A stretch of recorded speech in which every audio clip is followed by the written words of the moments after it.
नमस्कार दोस्तों, पहले वनडे में भारतीय गेंदबाजों का आया तूफान। 50 ओवर से पहले ही इंग्लैंड को भारतीय गेंदबाजों ने किया ढेर और फिर उसके बाद अय्यर, गिल और अक्षर पटेल का आया ताबड़तोड़ तूफान और भारत ने पहले वनडे मुकाबले में इंग्लैंड की टीम को चटाई धूल। तो क्या है पहले वनडे मुकाबले का पूरा हाईलाइट्स बताएंगे दोस्तों आपको हमारी इस वीडियो में। लेकिन दोस्तों अगर आप भी शुभमन गिल और भारतीय टीम के बहुत बड़े फैन है तो इस वीडियो को एक दिल से लाइक और चैनल को सब्सक्राइब कर लीजिएगा।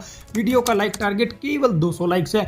दोस्तों आज पहले वनडे मुकाबले में इंग्लैंड ने टॉस जीतकर पहले बल्लेबाजी करने का फैसला किया और पहले बल्लेबाजी करने उतरी इंग्लैंड की टीम की तरफ से बेन डकेट और फिल साल्ट ने पारी की शुरुआत की और दोनों ही ओपनर बल्लेबाजों ने इंग्लैंड की टीम को इस मुकाबले में अच्छी शुरुआत दी। पावर प्ले में दोनों ही बल्लेबाजों ने इंग्लैंड की टीम का स्कोर 50 ओवर के पार पहुंचा दिया था। दोनों ही बल्लेबाज काफी तेजी से रन बना रहे थे, लेकिन फिर उसके बाद फिल साल्ट 26 गेंदों पर 43 रन बनाकर केएल राहुल और अय्यर के हाथों रन आउट हो जाते हैं और इंग्लैंड की टीम को 75 रन के स्कोर पर पहला बड़ा झटका लगता है। और फिल साल्ट आउट होने के बाद अगले ही ओवर में बेन डकेट भी 29 गेंदों पर 32 रन बनाकर हर्षित राणा का शिकार हो जाते हैं और 77 रन के स्कोर पर इंग्लैंड को दूसरा बड़ा झटका लगता है। फिर उसी ही ओवर में हर्षित राणा 0 रन के स्कोर पर ब्रुक्स को भी आउट करके 77 रन के स्कोर पर इंग्लैंड को तीसरा बड़ा झटका देते हैं। फिर जो रूट और कप्तान जोस बटलर के बीच अच्छी पार्टनरशिप होती है। दोनों ही बल्लेबाज अपनी पार्टनरशिप के बदौलत इंग्लैंड की टीम को 100 रनों के पार पहुंचाते हैं। बटलर काफी अच्छी बल्लेबाजी कर रहे थे, लेकिन दूसरे छोर पर रविंद्र जडेजा जो रूट को 19 रन के स्कोर पर एलबीडब्ल्यू आउट करके 111 रन के स्कोर पर इंग्लैंड की टीम को चौथा बड़ा झटका देते हैं। और फिर उसके बाद बटलर का साथ निभाने बैथल आते हैं। दोनों ही बल्लेबाजों के बीच काफी अच्छी पार्टनरशिप होती है। हालांकि विकेट गिरने की वजह से दोनों बल्लेबाज थोड़ा धीमा खेल रहे थे, लेकिन दोनों ही बल्लेबाजों ने इंग्लैंड की टीम के स्कोर को 150 रनों के पार पहुंचाया। जोस बटलर एक छोर पर अपना अर्धशतक पूरा कर चुके थे, दूसरी तरफ बैथल भी अपने अर्धशतक के करीब पहुंच रहे थे, लेकिन तभी अक्षर पटेल अपनी शानदार गेंदबाजी से बटलर को 52 रन के स्कोर पर आउट करके इंग्लैंड की टीम को 170 रन के स्कोर पर पांचवा बड़ा झटका लगता है। फिर उसके बाद बैथल का साथ निभाने लिविंगस्टन आते हैं, लेकिन वो भी आते ही हर्षित राणा की गेंद पर 5 रन बनाकर आउट हो जाते हैं और 183 रन के स्कोर पर लिविंगस्टन के रूप में इंग्लैंड को छठा बड़ा झटका लगता है। फिर उसके बाद बैथल का साथ निभाने ब्रेंडन कार्स आते हैं। ये दोनों ही बल्लेबाज इंग्लैंड की टीम के स्कोर को 200 रनों के पार पहुंचाते हैं, लेकिन तभी ब्रेंडन कार्स को मोहम्मद शमी 10 रन के स्कोर पर बोल्ड करके इंग्लैंड को 206 रन पर 7वां झटका देते हैं।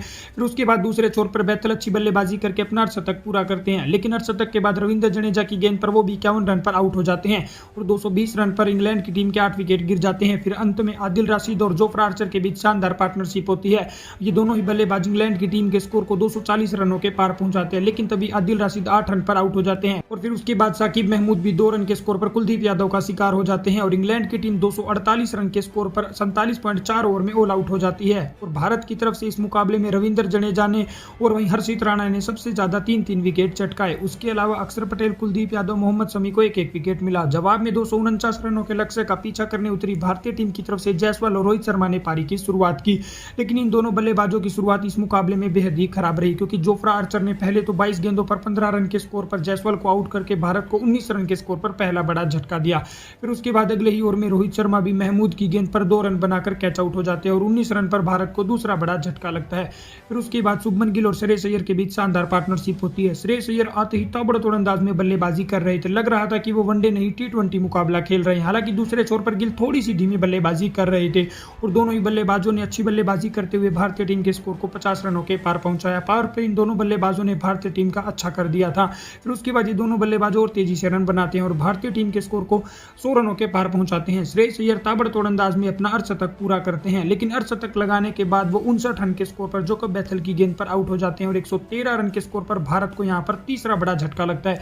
शुभमन गिल धीरे धीरे अपने अर्धशतक के करीब पहुंच रहे थे, उनका साथ निभाने अक्षर पटेल आते हैं और इन दोनों बल्लेबाजों के बीच काफी अच्छी पार्टनरशिप होती है। अक्षर पटेल आते ही शानदार छक्का लगाते हैं, दूसरे छोर पर गिल अपना अर्धशतक पूरा करते हैं। दोनों बल्लेबाज भारत को 150 रनों के पार पहुंचाते हैं।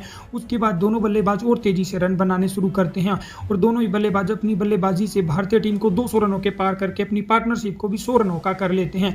दूसरे छोर पर शुभमन गिल शतक के करीब पहुंच रहे थे, वहीं अक्षर पटेल भी अपना शानदार अर्धशतक पूरा करते हैं और अब भारतीय टीम को जीत के लिए केवल 29 रनों की जरूरत थी, लेकिन अर्धशतक लगाने के बाद अक्षर पटेल 52 रन के स्कोर पर आदिल राशिद का शिकार हो जाते हैं और 221 रन के स्कोर पर भारत को चौथा बड़ा झटका लगता है। फिर उसके बाद शुभमन गिल का साथ निभाने केएल राहुल आते हैं, लेकिन केएल राहुल भी आते ही 9 गेंदों पर 2 रन के स्कोर पर आउट हो जाती हैं। 225 रन के स्कोर पर भारत को केएल राहुल के रूप में 5वां बड़ा झटका लगता है। अब 84 गेंदों पर भारत को जीत के लिए 18 रन चाहिए थे, वही शुभमन गिल को शतक के लिए 17 रन चाहिए थे, लेकिन तेजी से शतक बनाने के चक्कर में शुभमन गिल भी 87 रन के स्कोर पर महमूद की गेंद पर आउट हो जाते हैं और भारत को 235 रन पर गिल के रूप में छठा बड़ा झटका लगता है। भारतीय टीम को 76 गेंदों पर 11 रनों की जरूरत थी और अंत में हार्दिक पांड्या और जडेजा ने अच्छी बल्लेबाजी करके इस मुकाबले में भारत को आसानी से जीत दिलवा दी और फिलहाल भारतीय टीम 3 वनडे मैचों की सीरीज में 1-0 की बढ़त बना चुकी है। तो दोस्तों, ऐसी ही क्रिकेट से जुड़ी सभी ताजा खबरों के लिए चैनल को सब्सक्राइब कर लीजिएगा।